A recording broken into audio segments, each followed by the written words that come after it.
거의 오늘 설교 준비 설교 원문 전체를 오늘은 이렇게 거의 다 이렇게 좀 복사해서 나눠 드렸습니다.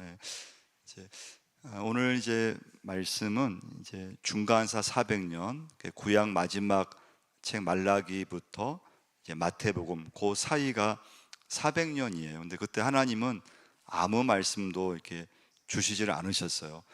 그때 이제 세계 나라를 지배했던 나라는 헬라 제국이라는 나라예요. 그리스 아시죠? 그리스 아테네 알렉산더 대왕. 그 알렉산더 대왕은 참 젊은 나이에 전 세계를 이렇게 지배를 했어요. 근데 그 알렉산더는 오래 살지를 못했어요. 병명을 알 수 없는데 32살의 나이에 일찍 죽게 돼요. 그러니까 그 엄청난 그 땅을 이제 정복했는데 왕이 갑자기 죽어버렸잖아요. 그래서 신하들에 의해서 이제 전 세계를 이렇게 한 세 부분, 네 부분 정도로 나누게 돼요. 그때 이제 이스라엘을 그 신하 중에서 한 번은 이제 이집트 이제 왕조라고 하는 그 제국이 또 다스리게 되고요. 한 120년간 다스려요. 그리고 또 나중에 이제 시리아 또 셀루커스 제국이 또 다스리게 돼요. 이제 그러면서 이제 이스라엘 우리가 이제 신약에 보면은 뭐 바리새파, 사두개파 이렇게 많이 들어보셨잖아요. 그 유대 분파가 이 중간사 400년 기간에 나눠지게 돼요. 그러니까 우리 여러분 기독교도 교단이 있잖아요. 뭐 장로교, 감리교 그런 것처럼 유대인 안에서의 그런 분파, 같은 유대인인데 사두개파, 바리새파, 에세네파. 그것이 왜 그러면 그런 파들이 생겼는가를 좀 이제 오늘 좀 보려고 해요. 첫 번째 오늘 이제 함께 볼 메시지는요. 우리 성경에 보면은 이제 이스라엘이라는 그런 어떤 단어를 많이 이렇게 좀 들었잖아요. 나라 이름 이스라엘. 근데 처음부터 나라 이름이 이스라엘은 아니었어요. 처음에는 아브라함 한 사람을 하나님께서 택해 주셨고, 하나님이 아브라함의 후손들을 통해서 민족을 이루게 하셔서 모든 민족을 구원하시겠다는 말씀을 주셨어요. 그래서 아브라함, 이삭, 야곱, 창세기 보면은 한 이제 가정 이야기예요. 그럼 여러분 성경에서 지금 같은 이스라엘을 호칭하는 가장 첫 번째 호칭은 히브리인이라는 거였어요. 히브리인. 말씀 교재 보시면 자, 그 일본의 아브라함의 후손 민족 거기 보시면 히브리인. 출애굽기 2장 11절 모세가 장사한 후에 한 번은 자기 형제들에게 나가서 그들이 고되게 노동하는 것을 보더니 어떤 애굽 사람이 한 히브리 사람 곧 자기 형제를 치는 것을 본지라.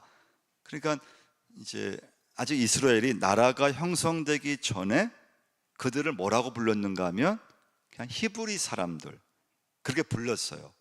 그리고 그 히브리 사람들로 불렀던 그 사람들이 출애굽을 하고 나서 이제 나라가 딱 형성되었어요. 그때 그 나라 이름이 뭐였는가 하면 이스라엘. 물론 이스라엘은 야곱을 하나님께서 변화시켜서 새 이름을 이스라엘로 지어준 건데요. 하여튼 아브라함으로 시작된 한 이제 가정 이야기가 점점 이제 인구가 많아지면서 처음에는 애굽의 노예로 있을 때는 히브리 사람, 그리고 출애굽해서 나라를 형성했을 때는 이스라엘, 이렇게 이제 호칭을 불렀어요. 그리고 이제 이스라엘 백성이 왕을 요구하면서 이스라엘 나라도 이제 왕정 그런 제도가 시작이 돼요. 최초의 왕이 누구였죠? 사울 왕, 그리고 다윗 왕, 솔로몬을 거치면서 솔로몬이 죽으면서 이스라엘 남북이 분단돼요. 그래서 북쪽을 북이스라엘, 남쪽을 남유다 이렇게 해요. 근데 북이스라엘은 BC 722년 아수르라는 나라에 의해서 멸망을 당해요. 이 아수르라는 나라는 자기 나라 남자들을 그 지배하는 식민지로 삼은 그 땅에다가 자기 나라 남자들을 강제 이주시켜서 결혼을 시켰어요. 이때 나온 민족 이름이 뭐죠? 사마리아인. 그래서 이때부터 이스라엘은 사마리아인들을 굉장히 멸시를 했어요. 그 이유는 피가 혼혈됐다는 거예요. 그러니까 유대인들은 피를 많이 강조하잖아요. 유대라고 하는 순수한 혈통. 근데 북이스라엘이 아수르의 멸망을 당하면서 이 아수르 정책에 의해서 어쩔 수 없이 아수르 남자와 북이스라엘 여자들이 이렇게 이제 결혼을 하게 됐는데, 그들을 뭐라고 호칭하는가 하면 사마리아인. 그럼 여러분, 우리가 이제 뭐 성경에서나 지금 유대인이라는 말을 많이 쓰잖아요. 유대인. 그럼 그 유대인은 언제 나왔는가 하면요, 자, 북이스라엘은 아수르에 멸망당했어요. 남유다는 누가 멸망당하죠? 바벨론 제국에 의해서. 그리고 이 바벨론 제국은, 아수르라는 나라는 자기 나라 남자들을 강제로 보내서 결혼을 시켰다 그랬잖아요. 이 바벨론 이 나라의 정책은 식민지로 삼은 나라의 왕족이라든가 귀족들 그 자녀들을 잡아가, 이렇게 포로로 잡아와서 그들을 이제 바벨론식화 교육을 시켜서 전 세계를 지배하려고 하는 그런 정책을 폈어요. 자, 남유다 백성들이 바벨론 포로로 잡혀왔을 때 이 바벨론 사람들은 그 이스라엘 백성들을 뭐라고 호칭했느냐? 유대인이라고 호칭했어요. 유대인. 그때부터 유대인이라고 하는 말이 나오게 돼요. 열왕기야 25장 21절, 바벨론 왕이 하마 땅 리블라에서 다 쳐 죽였더라. 이와 같이 유다가 사로잡혀 본토에서 떠났더라. 그럼 이스라엘 민족에게 있어서요, 이 바벨론의 나라가 멸망하고 바벨론 포로로 이제 잡혀갔잖아요. 이건 굉장히 중요한 사건이에요. 첫 번째, 여러분 질문할 건 뭔가 하면, 왜 하나님의 어떤 선택된 백성, 왜 이스라엘 민족이 이방 나라에 의해서 멸망당했는가? 왜 멸망당했을까요? 그 이제 질문을 해야 되고요. 두 번째, 이스라엘 백성이 바벨론에 70년간 포로로 잡혀가 있었다 그랬잖아요. 그때 유대인들은 어떤 생각을 했을까? 그러면 시편 한번 찾아보겠는데요. 시편 137편을 한번 찾아보겠습니다. 이 시편 137편은 바벨론에 포로로 잡혀가서 거기서 쓴 시편 중에 하나예요. 시편 137편 1절부터 한번 3절까지 같이 읽겠습니다. 우리가 바벨론의 여러 강변 거기에 앉아서 시온을 기억하며 울었도다. 그 중에 버드나무에 우리가 우리의 수금을 걸었나니 이는 우리를 사로잡은 자가 거기서 우리에게 노래를 청하며 우리를 황폐하게 한 자가 기쁨을 청하고 자기들을 위하여 시온의 노래 중 하나를 노래하라 함이로다. 바벨론의 여러 강변 거기에 앉아서 뭐라고 했습니까? 시온을 기억하며 울었다는 거예요. 참 서러운 거잖아요. 남의 나라에 와서, 고향을 떠나서 예루살렘을 정말 기억하고 그리워하고 그러면서 울었다는 거예요. 하나님은 이스라엘 백성들이 하도 우상을 숭배하고 하나님께 떠나 있을 때 처음에는 좀 이렇게 말로 하신 거죠. 처음에는 선지자를 보내서 타일을 시고 말로 하시고, 그러다가 이제는 도저히 이제 말로도 안 된다는 걸 하나님이 아시고, 그때 하나님의 마지막 방법은 심판이었어요. 바벨론 포로였어요. 그래서 70년 동안 바벨론 땅에서 이스라엘 백성들은 잘 훈련받게 돼요. 연단받게 돼요. 회개하게 돼요. 야, 우리가 왜 하나님의 백성인데 왜 이방 나라의 멸망을 당해서 우리가 왜 남의 땅에 와 있느냐? 이것은 우리가 하나님 말씀에서 벗어나서 하나님의 자녀답게 살지 못해서 이렇게 된 것을 회개하고 다시 새롭게 하나님 앞에 결단을 하고, 우리가 하나님께서 다시 은혜를 주시며 70년이 끝나서 우리가 다 연단받고 다시 예루살렘에 돌아가면은 우리가 새롭게 하나님의 나라를 만들어 보자, 이렇게 결단하게 돼요. 할렐루야. 그때 바벨론 포로에서 그걸 다 훈련받고 끝나고 예루살렘에 돌아와서 그들이 하나님 앞에 성전을 건축하는 그 말씀이 아까 읽었던 에스라 1장 3절과 4절 말씀이에요. 그러니까 완전히 변화됐은 거예요. 70년 통해서 이스라엘 백성들이 완전히 극상품 무화과 열매, 아주 비싼 무화과 열매처럼 그렇게 70년 동안 하나님 말씀으로 교육받고 연단받고 훈련받으면서 완전히 이렇게 하나님의 자녀로 변화되었어요. 자, 그래서 여러분, 히브리인, 이스라엘, 사마리아인, 그다음에 유대인, 이렇게 호칭이 시대에 따라서 이제 변화되었다는 것을 이제 좀 기억하시면 돼요. 그래서 이제 이 유대인이라고 하는 페르시아 이제 그 나라 시대의 유대인으로 불려지게 돼요. 그러면서 이제 바빌론 포로로 잡혀가 있던 그 이제 유대인들, 페르시아 나라가 다시 등장하면서 페르시아는 바벨론 포로로 잡혀와 있던 사람들을 사람들을 다시 자기 나라로 돌려보내는 정책을 폈어요. 그래서 이제 우리가 지난주 공부했듯이 이스라엘은 1차, 2차, 3차에 의해서 예루살렘으로 돌아오게 돼요. 근데 다 돌아온 건 아니에요. 페르시아 땅에 남아있던 사람들이 있었죠. 그중에 대표적인 사람이 누구죠? 에스더죠. 에스더는 돌아오지 않고 계속 남아있으면서 페르시아 제국의 왕비가 되는, 그래서 이스라엘 민족을, 유대인들을 어려울 때 구해주는 역할을 하게 돼요. 자, 거기까지는 아시겠죠? 그래서 이제 느헤미야라든가 에스라라든가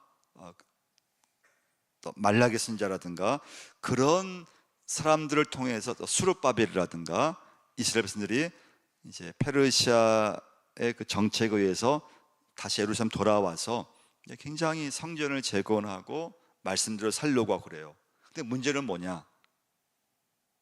시간이 지나면서 또 신앙이 변해버리는 거예요.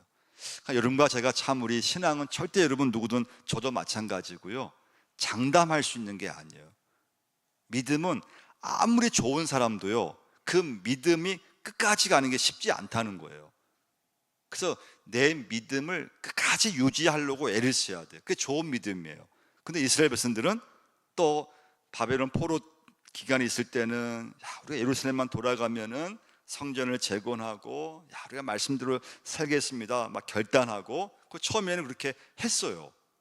근데 좀 이제 또 좀 안정이 되고 또 살만하고 그렇게 되니까 또 세월이 지나면서 또 신앙이 흐트러지기 시작했어요. 그때 쓰여진 말씀이 느헤미야서와 말라기서 말씀이에요. 그럼 느헤미야서 한번 찾아보겠는데요, 13장 17절과 18절을 한번 찾아보겠습니다. 느헤미야서 13장 17절과 18절 같이 한번 읽겠습니다. 내가 유다의 모든 귀인들을 꾸짖어 그들에게 이르기를, 너희가 어찌 이 악을 행하여 안식일을 범하느냐? 너희 조상들이 이같이 행하지 아니하였느냐? 그래서 우리 하나님이 이 모든 재앙을 우리와 이 성읍에 내리신 것이 아니냐? 그럼에도 불구하고 너희가 안식일을 범하여 진노가 이스라엘에게 더욱 심하게 임하도록 하는도다 하고. 그러니까 페르시아 이제 이 제국 시대 후반기 유대인들의 문제는 우상 숭배는 하지 않았지만은 마음의 열정이 좀 식어버렸어요. 그러니까 여러분과 저도 이제 신앙이 이렇게 식어버리면은 문제가 뭔가 하면요, 형식만 남는다는 거예요. 그러니까 이제 오늘 말씀의 제목처럼 왜 유대인들이 이렇게 바리새파, 사두개파, 에스네파로 이렇게 분파되었느냐? 그 이유는 여기서 생겼던 신앙의 형식주의, 믿음을 좀 잃어버린, 열정을 잃어버린, 그로 인한 결과라고 하는 거예요. 자, 이제 말라기가 이제 말씀이 있을 때 페르시아라는 나라는 헬라 제국에 의해서 멸망당해요. 그러니까 이제 성경이 물론 역사에 대한 책은 아니에요. 역사 기록을 우리에게 주는 책은 아니에요. 성경 말씀은 하나님 말씀이고요, 성경 말씀은 우리에게 구원을 주는 말씀인 줄 믿습니다. 근데 그 성경 말씀이 그냥 이 시대와 아무 관련이 없는 것이 아니고 하나님께서 그 역사 속에서 하나님의 경영을 이루셨다는 거예요. 그래서 세계 역사 가운데서 이제 중요한 이제 나라, 애굽과 아수르 제국, 바벨론 제국, 페르시아 제국, 이 네 개 나라가 구약 성경과 관계된 나라예요. 그리고 말라기부터 이제 마태복음 그 사이가 헬라 제국이라고 했어요. 그리고 이제 신약 성경은 로마 제국이에요. 헬라 제국은 지금 그리스라는 나라예요. 근데 그 헬라 제국은 나중에 로마에 의해서 멸망을 당해요. 자, 헬라 제국은 누가 왕이라고 그랬죠? 알렉산더 대왕. 그런 20대 초반에 엄청난 나라의 대왕이 돼요. 그런데 몇 살에 죽었다 그랬죠? 32살에 알 수 없는 병으로 갑자기 죽게 돼요. 그리고 그 신하들에 의해서 그 큰 영토를 한 4개 부분으로 나누어지게 됐다 그랬어요. 그 중에서 중요한 건 이스라엘을 누가 통치했느냐, 이게 중요해요. 자, 처음에는 이집트 헬라 제국이라고 하는 나라가 122년간 통치를 했어요. 자, 이때는 별 문제가 없었어요. 그냥 이스라엘 지금까지 해오던 대로 그냥 절기 지키고 또 예배드리고 했어요. 자, 그 다음에 시리아 헬라 제국이 그 다음에 또 다스리게 돼요. 시리아 헬라 제국도 처음에는 문제가 없었어요. 잘 이렇게 그냥 이스라엘이 예전처럼 식민지였지만은 그냥 예배드리고 또 절기 지키고. 근데 문제가 생겼어요. 이 시리아 헬라 제국이 그 당시에 로마와 전쟁을 했는데 그 전쟁에서 계속 지는 거예요. 전쟁에서 이제 지는 걸로 끝난 것이 아니고 이 당시에는 전쟁에 지면은 배상금을 물어줘야 돼요. 시리아 헬라 제국은 로마에 엄청난 배상금을 물어줘야 된 거예요. 그러나 시리아 헬라 제국이 뭘 이제 하는가 하면 자기들이 다스리고 있던 모든 나라의 각 종교의 신전들의 재산을 압류해 버려요. 그래서 예루살렘 성전의 헌금에 손을 대기 시작해요.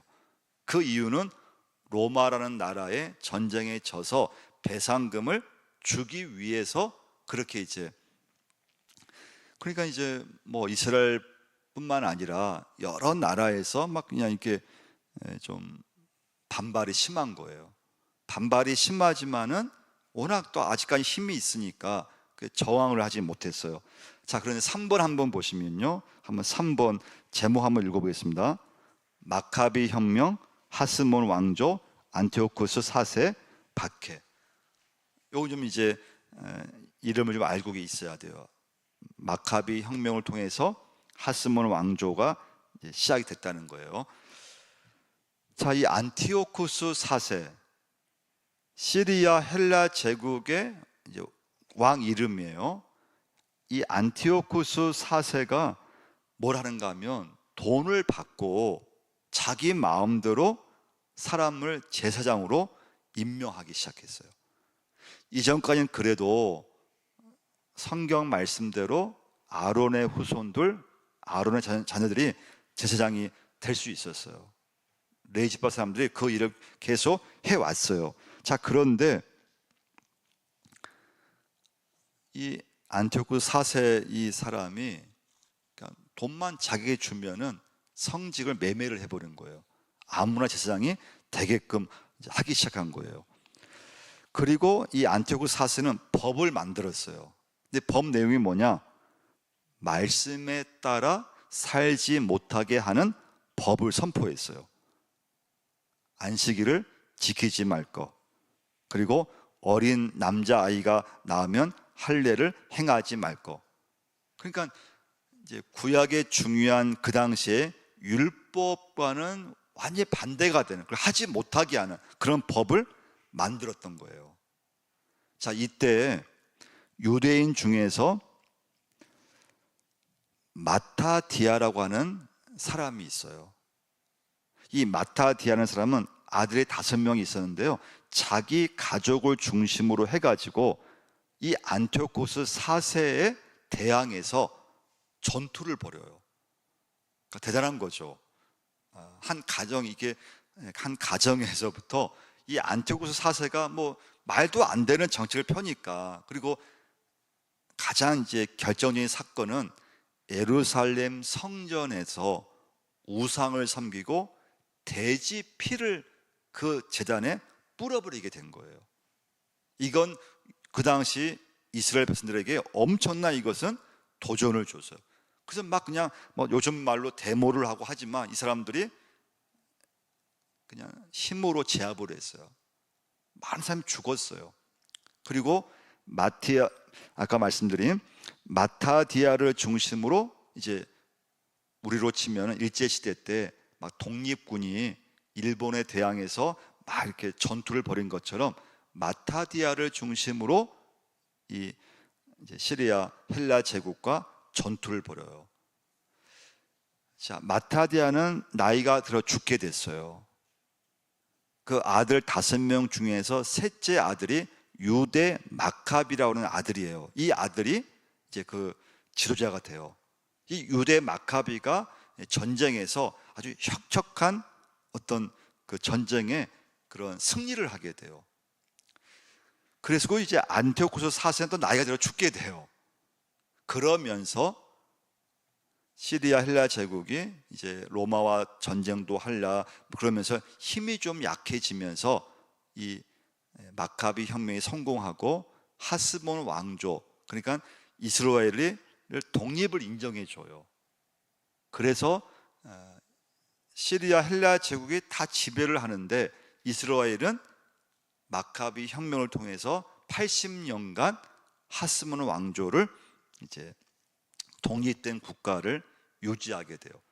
그건 여러분 좀 이렇게 알고 계시면 좋아요. 마카비 혁명, 하스몬 왕조, 이것이 중간사 400년 말라기와 마태복음 사이에 일어난 이스라엘 땅에 있었던 그런 이제 기록이에요. 역사적인 그런 사건들이에요.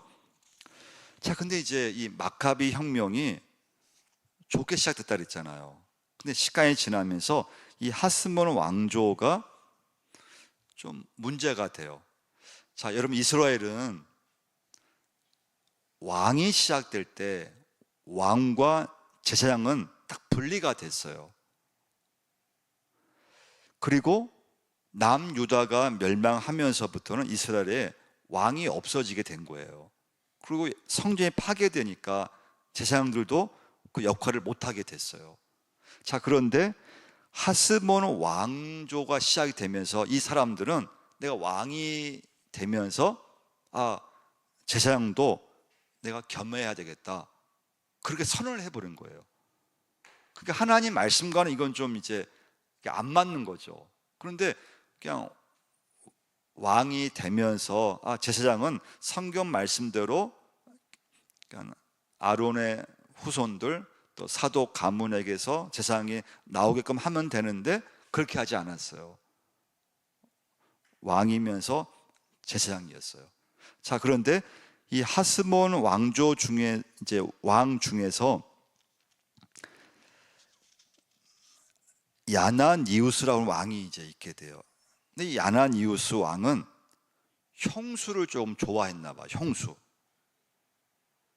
형이 이제 죽었어요. 근데 이 야나니우스 왕은 형수를 자기 부인으로 결혼을 이제 하려고 하는 거예요. 근데 이제 구약 율법에는 제사장은 과부와 결혼할 수 없다는 율법이 있어요. 그러니까 이제 이스라엘 백성들이 야나니우스 왕한테 이거 그 형수와 결혼을 하면 안 됩니다. 이건 하나님의 말씀에 이건 어긋나는 것이고 우리 전통에 이건 있을 수 없는 일입니다. 그게 반대를 심하게 했던 사람들을 뭐라고 호칭했는가 하면 바리새파라고 호칭을 했어요. 바리새파. 이 왕의 결혼을 극구 아주 반대하고 하면 안 된다고 이제 했던 그런 이제, 근데 이 바리새파 사람들을 한 6천 명 정도 그때 이제 되는데요. 왕을 모독했다는 이유로 이들을 다 죽여버려요. 처형시켜버려요. 그리고 야나니우스 왕이 형수와 결혼할 수 있지, 왕인데 그 제사장 법은 그 옛날 법이고, 그리고 왕을 이렇게 좀 지지하고 왕을 좀 이렇게 그 할 수 있게끔 보호하는 사람들을 주로 사두개파 사람들이라고 불러요. 그리고 유대인들 중에서 이건 말도 안 되고, 우리가 지금 이 현실은 아무 소망이 없고, 우리는 이제 그냥 광야로 가서 하나님만 바라보며 살자, 이들을 뭐라고 하는가 하면 에세네파라고 해요. 그렇게 해서 야나니우스 왕의 그런 결혼이 문제가 되면서 그 결혼에 반대했던 사람이 바리새파, 그 결혼을 찬성하는 사람들을 이제 사두개파, 그리고 아예 그런 현실은 이제 이건 이제 소망이 없다 그러면서 사회 동굴로 떠났던 사람들을 에세네파, 이렇게 이제 이름을 좀 붙일 수가 있어요. 이제 결국 이 하스몬 왕조는 오래 버티지는 못해요. 80년에 머물게 된 것은 결국 로마가 헬라 제국을 이제 이기면서 전 세계를 로마가 다스리게 돼요.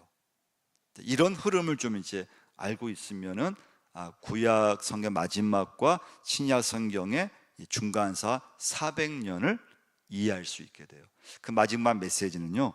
자, 그러면 구약 성경의 전체 결론, 그 말라기서 말씀이거든요. 한번 말라기서 한번 4장 4절을 한번 찾아보겠어요. 말라기서 4장 4절을 한번 찾아보겠습니다. 구약 성경 전체 결론이 이 말라기서 4장에 나와 있는데요. 4장 4절을 한번 찾아보시면요. 한번 읽어보겠습니다. 너희는 내가 호렙에서 온 이스라엘을 위하여 내 종 모세에게 명령한 법 곧 율례와 법도를 기억하라. 율례와 법도를 기억하라. 이게 구약 성경 전체 결론이라고 보시면 돼요. 율례와 법도가 뭡니까? 하나님 말씀을 기억하라는 거죠. 여러분과 저에게도 중요한 건 뭘까요?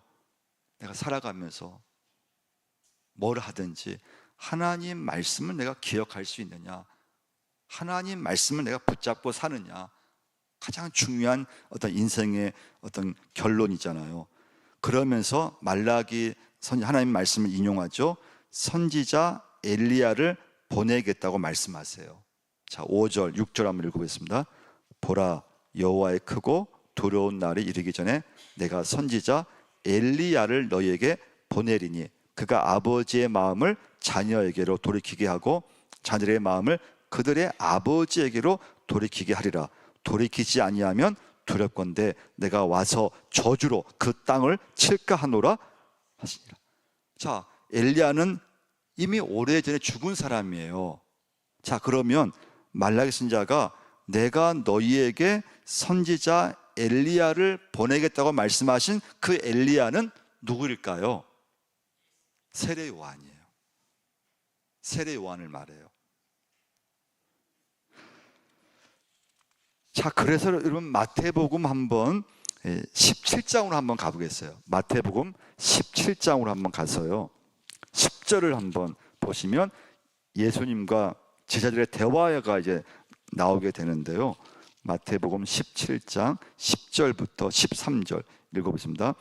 제자들이 물어 이르되 그러면 어찌하여 서기관들이 엘리야가 먼저 와야 하리라 하나이까? 예수께서 대답하여 이르시되 엘리야가 과연 먼저 와서 모든 일을 회복하리라. 내가 너희에게 말하노니 엘리야가 이미 왔으되 사람들이 알지 못하고 임의로 대우하였도다. 인자도 이와 같이 그들에게 고난을 받으리라 하시니 그제서야 제자들이 예수께서 말씀하신 것이 세례 요한인 줄을 깨달으니라. 할렐루야. 이렇게 말씀이 이어지는 것을 볼 수가 있어요. 그래서 하나님은 구약의 말라기서 말씀을 통해서 말씀하신 후에 침묵으로 이제 딱 들어가세요. 아무 말씀을 안 해주세요. 그리고 400년이 딱 지나서 엘리야인 세례 요한을, 마지막 선지자를 이 땅에 하나님께서 보내시게 돼요. 마태복음 3장 3절, 그는 선지자 이사야를 통하여 말씀하신 자라. 일렀을 때 광야에 외치는 자의 소리가 있어 이르되 너희는 주의 길을 준비하라. 그가 오실 길을 곧게 하라 하였느니라. 회개하고 천국이 가까이 왔느니라. 할렐루야.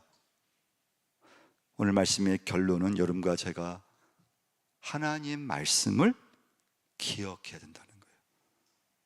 하나님 말씀을 우리는 끝까지 붙잡을 수 있어야 된다는 거예요. 말씀을 떠나면 안 된다는 거예요. 근데 저나 여러분이나 우리도 이스라엘 백성을 막 때로는 이렇게 막 말씀 보면서 막 때로는 막 비판도 하고 막 하지만 우리도 예외가 아니라는 거. 저나 여러분이나 좀 살만하면, 더 좀 안정될만 하면은 하나님을 그냥 잊어버리고, 또 좀 여유가 있으면 또 하나님 잊어버리고 살 때가 많고, 좀 하나님 앞에 가서 또 한 대 좀 막 좀 얻어맞고 막 터지고 그러면 또 하나님 막 의지하고 찾다가, 그래서 여러분과 저도 참 믿음만큼 누구든 장담할 수 있는 게 아니에요. 저도 설교하지만 저도 믿음이 장담할 수 있는 게 아니에요. 그러나 여러분과 저는 하나님의 은혜를 붙잡고, 믿음은 내가 만드는 게 아니에요. 하나님이 여러분과 저에게 믿음을 주셔야 돼요. 그리고 은혜를 절대 잊어버리면 안 돼요. 오늘 제가 오늘 새벽 기도회 때 제가 호세아서 말씀 나누면서 은혜를 왜 잊어버릴까요? 그럼 은혜는요, 아무리 큰 은혜가 내게 있어도요, 그 은혜는 내가 몇 번만 그 은혜를 고백하고 감사하잖아요. 그러면 그 은혜가, 감동이 사라져 버려요. 기도 응답이든 여러분 어떤 것이든 막 처음에는 막 감격하고 하나님 감사합니다 하지만 몇 번 고백하고 감사하고 그 은혜를 내가 막 이렇게 충만하게 나누잖아요. 근데 시간이 지나잖아요. 그럼 내가 받은 은혜가 이렇게 계속 막 이렇게 살아있는 게 아니고요, 없어져 버려요. 받은 은혜가 사라지기 시작해요. 그래서 여러분, 은혜는 계속 은혜를 받으셔야 돼요.